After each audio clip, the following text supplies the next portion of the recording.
ಜನಶ್ರೀ ನ್ಯೂಸ್ಗೆ ಸ್ವಾಗತ. ನಾನು ನಿತಿನ್ ಮಂಜುನಾಥ್. ಧಾರವಾಡ ಜಿಲ್ಲೆಯ ಹುಬ್ಬಳ್ಳಿಯಲ್ಲಿ ಆಟೋ ರಿಕ್ಷಾ ಚಾಲಕರು ಗ್ಯಾಸ್ ಮತ್ತು ಪೆಟ್ರೋಲ್ ಕೊರತೆಯ ಹಿನ್ನೆಲೆ ಆಕ್ರೋಶ ವ್ಯಕ್ತಪಡಿಸುತ್ತಿದ್ದಾರೆ. ಧಾರವಾಡ ಜಿಲ್ಲಾ ಆಟೋ ರಿಕ್ಷಾ ಚಾಲಕರ ಒಕ್ಕೂಟದ ವತಿಯಿಂದ ನಗರದ ಮಿನಿ ವಿಧಾನಸೌಧ ಆವರಣದಲ್ಲಿ ತಹಶೀಲ್ದಾರ್ ಕಚೇರಿ ಮುಂದೆ ಪ್ರತಿಭಟನೆ ನಡೆಸಲಾಗಿದೆ.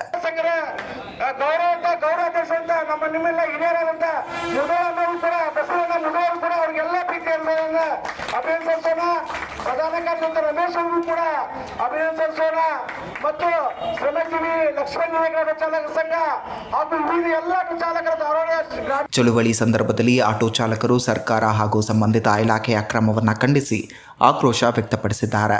ಪ್ರತಿಭಟನಾಕಾರರು ಆಟೋ ಗ್ಯಾಸ್ ಬಂಕ್ ವಿರುದ್ಧ ಘೋಷಣೆ ಕೂಗಿ ಬೆಲೆ ಏರಿಕೆ ಮತ್ತು ದುರುಪಯೋಗದ ವಿರುದ್ಧ ತೀವ್ರ ಅಸಮಾಧಾನ ವ್ಯಕ್ತಪಡಿಸಿದ್ದಾರೆ. ಅವರ ಅಭಿಪ್ರಾಯದ ಪ್ರಕಾರ ಗ್ಯಾಸ್ನ ಬೆಲೆ ಯುದ್ಧ ಆರಂಭವಾಗುವ ಮುನ್ನ 65 ರು ಇರಬೇಕಾದಲ್ಲಿ ಈಗ 84 ರು 95 ಪೈಸೆ ಪಡೆಯುತ್ತಿರುವುದು ಆಕ್ರಮಣಾತ್ಮಕವಾಗಿದೆ. ಒಬ್ಬ ಆಟೋ ಚಾಲಕ 1 ಕೆಜಿಗೆ 99 ರೂಪಾಯಿ 95 ಪೈಸೆ ಪಾವತಿಸಿದರೆ ಗ್ಯಾಸ್ ಬಂಕ್ನವರು ಹಗಲು ದರೋಡೆ ಮಾಡುತ್ತಿರುವಂತೆ ತೋರುತ್ತಿದೆ ಎಂದು ಅವರು ಕಿಡಿಕಾರಿದ್ದಾರೆ. ಚಾಲಕರ ಪರವಾಗಿ ನಾವು ಶ್ರಮಿಸ್ತೇವೆ.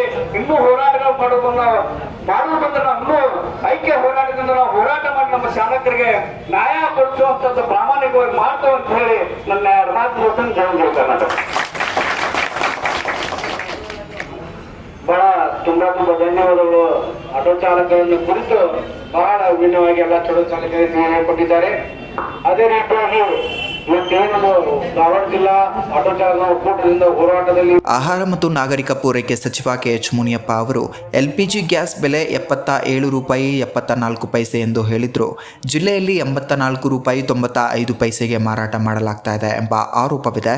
ಜಿಲ್ಲಾಧಿಕಾರಿ ಸ್ನೇಹಿಲ್ ಅವರು ಬೆಲೆ ಏರಿಕೆ ಅಥವಾ ಇಳಿಕೆಯ ಮೇಲಿನ ನಿಯಂತ್ರಣವನ್ನು ತಮ್ಮ ಕೈಯಲ್ಲಿಲ್ಲ ಎಂದು ಹೇಳುತ್ತಿದ್ದಾರೆ. ಇದರಿಂದ ಜಿಲ್ಲಾಡಳಿತ ಸೂಕ್ತ ಕ್ರಮ ಕೈಗೊಳ್ಳಬೇಕು ಎಂದು ಆಟೋ ಚಾಲಕರು ಒತ್ತಾಯಿಸುತ್ತಿದ್ದಾರೆ.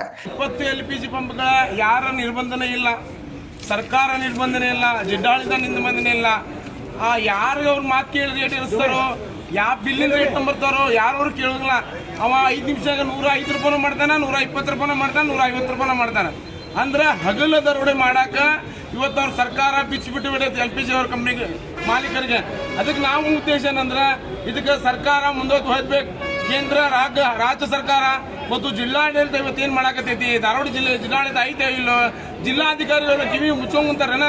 ನಮ್ಮ ವಿಚಾರ ನಮ್ಮ ಬಡ ಚಾಲಕರ ಇವತ್ತು ನಾವು 4 ತಾಸು 5 ತಾಸು ಪಾಳಿ ಹಚ್ಚಿದ್ರು ಗ್ಯಾಸ್ ಸಿಗೋಲ್ತ ನಮಗೆ. ಪಂಪ್ ಮಾಲೀಕರು ಕೇಳಕ್ಕೆ ಹೋದ್ರೆ ರೇಟ್ ಹೆಚ್ಚಿಯಾಗಿ ತರ್ಸಾಕತ್ತಿಲ್ಲ ಅಂದ್ರೆ ನೀವು ತರ್ಸಂಗಿಲ್ಲ.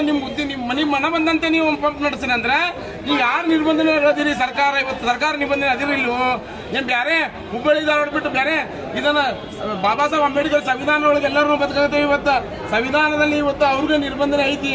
ಈ LPG ದರ ಏರಿಸಬೇಕಂದ್ರೆ ಜಿಲ್ಲಾಧಿಕಾರಿಗಳು ಅವ್ರಿಗೆಲ್ಲ ಪಂಪ್ ಮಾಲೀಕರಿಗೆ ಕರೆದು ನೀವು ಯಾರು ರೇಟ್ ತರ್ತೀರಿ, ಹೆಂಗೆ ರೇಟ್ ಮಾಡ್ತೀರಿ, ಇವತ್ತು ರೇಟ್ ಏರಿಸ್ಬೇಕಂದ್ರು ವೇಟ್ ಆ್ಯಂಡ್ ಮೆಜರ್ಮೆಂಟ್ ಅವ್ರ ನೇತೃತ್ವದಲ್ಲಿ ರೇಟ್ ಏರಿಸ್ಬೇಕು. ಇವತ್ತು ಮುಂಜಾನೆ ಒಂದು ರೇಟ್ ಇರ್ತದೆ, ಸಂಜೆಗೆ ಒಂದು ರೇಟ್ ಇರ್ತದೆ, ನಾಳೆ ಒಂದು ರೇಟ್ ಇರ್ತೈತಿ. ಅಂದ್ರೆ 5 ನಿಮಿಷಕ್ಕೆ ಅವ್ರು ಮನ ಬಂದಂತೆ ಪಂಪ್ ಬಂದಿತ್ತಂದ್ರೆ ಪಂಪ್ ಚಾಲು ಇದ್ದು ಕಡೆ ಒಂದು ರೇಟ್, ಎಷ್ಟು ಪಂಪ್ ಚಾಲು ಅದಾವ, ಎಷ್ಟು ಪಂಪ್ ಬಂದದಾವ ಎಲ್ಲ ವಿಚಾರಣೆ ಮಾಡ್ಕೊಂಡು ಆ ಪಂಪಿಗೆ ರೇಟ್ ಹೆಚ್ಚು ಕಮ್ಮಿ ಮಾಡೋದು. ಅಂದ್ರೆ ಹಗಲು ದರೋಡೆ ಮಾಡುವಂಥ LPG ಮಾಲೀಕರ ವಿರುದ್ಧ ನಾವು ಕಂಪ್ಲೇಂಟ್ ಮಾಡ್ತೇವೆ. ಎಷ್ಟು ಪಂಪ್ಗಳು ಇವತ್ತು ಅನ್ಯಾಯವಾಗಿ ದುಡ್ಡು ಹೊಡೆದಾರಲ್ಲ, ಆಟೋ ಚಾಲಕರು ದುಡ್ಡು ಏನು ಹೊಡೆದಾರಲ್ಲ ಅವೆಲ್ಲ ಹೊಳ್ಳಿ ಕೊಡ್ಬೇಕು ಅವ್ರೆ. ಯಾಕಂದ್ರೆ ನಾವು ತೀರ್ಮಾನವಿಲ್ಲದಿದ್ದಲ್ಲಿ ಮುಂದಿನ ದಿನಗಳಲ್ಲಿ ಉಗ್ರ ಪ್ರತಿಭಟನೆ ನಡೆಸುವುದಕ್ಕೆ ಅವರು ಎಚ್ಚರಿಕೆ ನೀಡಿದ್ದಾರೆ. ಗ್ಯಾಸ್ ಬಂಕ್ನ ಎದುರು ಆಮರಣ ಉಪವಾಸ ಮಾಡುವ ಪ್ರಸ್ತಾವನೆಯು ಒಳಗೊಂಡಿದ್ದು ತಹಶೀಲ್ದಾರ್ ಮೂಲಕ ಮುಖ್ಯಮಂತ್ರಿ ಸಿದ್ದರಾಮಯ್ಯ ಅವರಿಗೆ ಮನವಿ ಸಲ್ಲಿಸಿರುವುದಾಗಿ ಮಾಹಿತಿ ನೀಡಲಾಗಿದೆ. ಶಕ್ತಿ ಯೋಜನೆಯಿಂದ ಆಲ್ರೆಡಿ ಸರ್ಕಾರ ನಮ್ಗೆಲ್ಲ ಕುಚ್ಕಿ ಹಿಸಕ್ಬಿಟ್ಟೆ. ಇದೊಂದು ಹೊಸ ಸುದ್ದಿ ಇದೆ LPG ಇನ್ನೂ ಎಲ್ಲೆಲ್ಲೋ ಗೊತ್ತಿಲ್ಲ. ಹಿಂಗ ಆದ್ರೆ ಮುಂದೆ ಬರೋ ದಿನದಲ್ಲಿ ಉತ್ತರ ಕರ್ನಾಟಕ ಸುರಕ್ಷಾ ಸಂಘ, ಧಾರವಾಡ ಜಿಲ್ಲಾ ಆಟೋ ಚಾಲಕರ ಒಕ್ಕೂಟ ಬಹಳ ದೊಡ್ಡ ಹೋರಾಟ ಮಾಡ್ತೀವಿ. ಇದೊಂದು ಸಣ್ಣ ಎಚ್ಚರಿಕೆ ಅಂತ ಹೇಳಿ ಇಷ್ಟ. ಇದೇ ರೀತಿಯ ನಿರಂತರ ಅಪ್ಡೇಟ್ಗಳಿಗಾಗಿ ನೋಡ್ತಾ ಇರಿ ಜನಶ್ರೀ ನ್ಯೂಸ್.